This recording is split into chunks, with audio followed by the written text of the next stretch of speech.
कंपनीतनं out करून निघल्यावर. हाय, मी आन्या. बरेच दिवसातून गावी जात होतो आणि बरेच दिवस झाले व्हिडिओ पण नव्हती बनवली. तर बोललो चला काहीतरी व्हिडिओ बनवूया आज. कंपनीच्या जवळच अंडरग्राऊंड मेट्रो स्टेशन आहे. तिकीट घेतली, प्लॅटफॉर्मला जाता होतं, ट्रेन पण लगेच आली. मग बसलो तिच्यात. मरोल नाक्याला उतरलो, लगेच दुसरी मेट्रो पकडून घाटकोपरला आलो.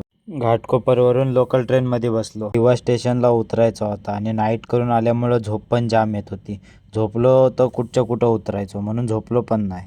दिवा स्टेशनला आलो, जाम गर्दी ट्रेनला. मग काय दरवाजातच बसायला लागला. ट्रेन सुटली तर जरा बरा वाटला, पण पनवेलला आलो तर अजूनच गर्दी दिसली. ट्रेनला आधीच गर्दी तर दरवाजात बसलेलो तर अजून लोकं चढली तर उभा राहून जायला लागला. 2 तास उभा राहून कंटाळलो, पण रोहा आला तसा बरा वाटला. स्टेशनला आलो तर श्रेयस भाई मला घ्यायला आलेला. घरात सांगितलं नव्हता की मी येणार आहो. अचानक आलेला बघून आई पण बघत बसली की हा कसा काय आला इकडं. घरात गेल्यावर पहिले आडवा पडलो, उभा राहून पाय जाम दुखलेलं.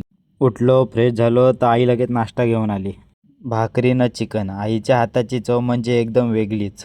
पोऱ्या बरेच दिवसांनी घरी आले तर आईने पण मच्छी न कोलबी घेतले बनवायला.